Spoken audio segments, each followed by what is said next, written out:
So Lina, split decision. When it went to the judges, how confident were you that you were going to get the... Was it a split? Unanimous, I heard. Unanimous. Let's start again. What was it? Unanimous. Yeah.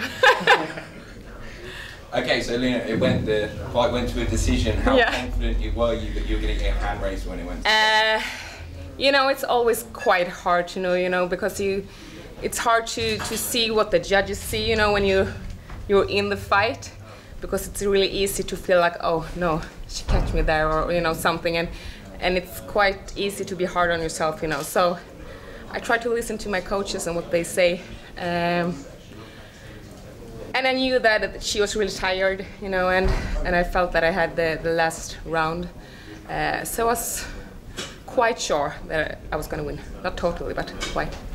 It looked like you thoroughly enjoyed the whole fight, though. I mean, you looked like you really enjoyed being in the trench. Tell us, what was the experience like for you? Because you looked like it was just the time. Yeah, it's, you know, as my mom usually says, you know, when somebody asks her what she's thinking of all this fighting thing, you know, from the start, of course, she was a little bit scared, but then she always answered that if you see Lina when she's walking into the cage, you know that she's on the right place. So, yeah, I do love it. How do you enjoy the overall experience of being here in Liverpool and fighting amongst these fans here? You know, Liverpool, I was outside yesterday. Dana White told us, please don't go out during the football, but we went out, of course, and it was awesome. You know, I love when people are a little bit crazy. So it's awesome, yeah. You had a massive win streak before, and in your last 5 fights you were like win-loss, and now win. So does it affect you anyhow when it comes to your previous fights when you're preparing to the next? Yeah, in some way it does, you know, but my last fight was a really strange one, you know. The referee stopped the fight for pretty much nothing. The UFC gave me an apology afterwards, so you know, it's always hard to lose, but sometimes you need to remember that it's not always up to you, you know, you can't control everything.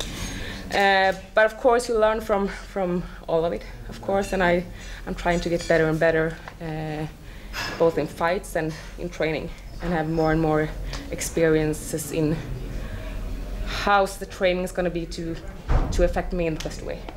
Fighting in the clinch, as we could see like a few minutes ago, the whole fight was like fighting in the clinch mostly.